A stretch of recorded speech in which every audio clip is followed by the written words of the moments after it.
Malaysia menghasilkan kira-kira 38,000 tan sisa pepejal setiap hari dengan 17,000 tan daripadanya adalah sisa makanan. Bagi mengelakkan tapak pelupusan sampah di negara ini mencapai tahap penggunaan maksimum, pihak berkuasa tempatan perlu memikirkan alternatif.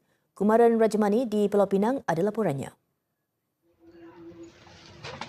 Pulau Pinang antara negeri yang menyaksikan hampir separuh daripada sisa pepejal yang dikutip adalah sisa makanan.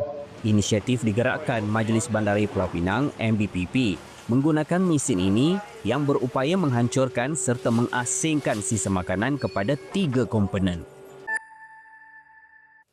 Perbadanan Pengurusan Sisa Pepejal dan Pembersihan Awam SW Corp menjangkakan akan berlaku peningkatan dari segi jumlah pembaziran makanan menjelang Ramadan tidak lama lagi. Pengerusi SW Corp Datuk Rizalman Mokhtar berkata, ini berikutan kelonggaran SOP oleh kerajaan termasuk membenarkan pengoperasian semula bazar Ramadan secara penuh selepas 2 tahun ia tidak dibuka susulan penularan pandemik COVID-19.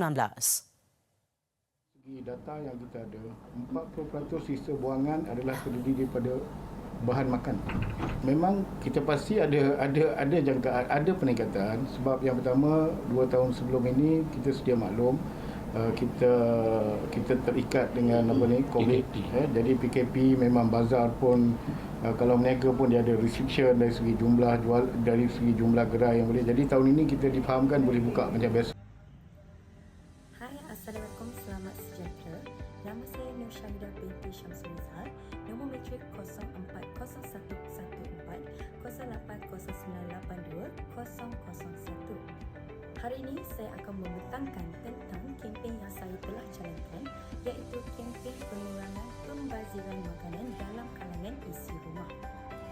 Projek ini bertujuan untuk meningkatkan kesedaran tentang penggunaan makanan secara berhemah bagi menyokong pembangunan yang mampan.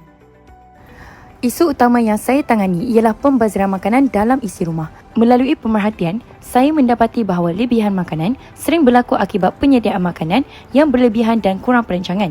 Pembaziran makanan bukan sahaja merugikan dari segi ekonomi, malah memberi kesan kepada alam sekitar kerana sisa makanan akan menghasilkan gas rumah hijau seperti metana. Selain itu, pembaziran ini juga menunjukkan kurangnya kesedaran terhadap nilai makanan, sedangkan terdapat masih lagi golongan yang kekurangan makanan. Projek ini saya jalankan bersama 2 orang peserta lain, iaitu Muhammad Afiq Hakimi dan juga Muhammad Afiq Haikal. Saya bertindak sebagai ketua projek yang merancang dan menyelaras aktiviti. Peserta kedua membantu dalam pelaksanaan aktiviti seperti penyediaan makanan dan pemantauan. Manakala peserta ketiga bertanggungjawab dalam dokumentasi seperti melalui gambar dan video sepanjang aktiviti yang dijalankan. Dalam projek ini, beberapa langkah telah diambil untuk mengurangkan pembaziran makanan. Pertama, kami merancang penyediaan makanan mengikut keperluan bagi mengelakkan lebihan. Kedua, lebihan makanan yang tidak dibuang sebaliknya disimpan dengan cara yang betul menggunakan bekas kedap udara. Selain itu, makanan lebihan juga diguna semula untuk menyediakan hidangan lain seperti nasi goreng. Kami juga memantau jumlah sisa makanan setiap hari bagi melihat perubahan yang berlaku. Di samping itu, kami turut berkongsi tips pengurusan makanan dengan ahli keluarga dan jiran bagi meningkatkan kesedaran tentang amalan ini. Hasil daripada aktiviti ini, kami mendapati bahawa jumlah pembaziran makanan telah berkurangan. Selain itu, kesedaran dalam kalangan peserta juga meningkat di mana mereka lebih berhati-hati dalam penyediaan makanan. Dari segi ekonomi, kami juga dapat menjimatkan kos perbelanjaan dapur. Aktiviti ini turut mengeratkan hubungan antara ahli kumpulan dan meningkatkan semangat kerja berpasukan. Kesimpulannya, projek ini menunjukkan bahawa perubahan kecil dalam tabiat harian mampu memberi impak yang besar kepada masyarakat dan alam sekitar.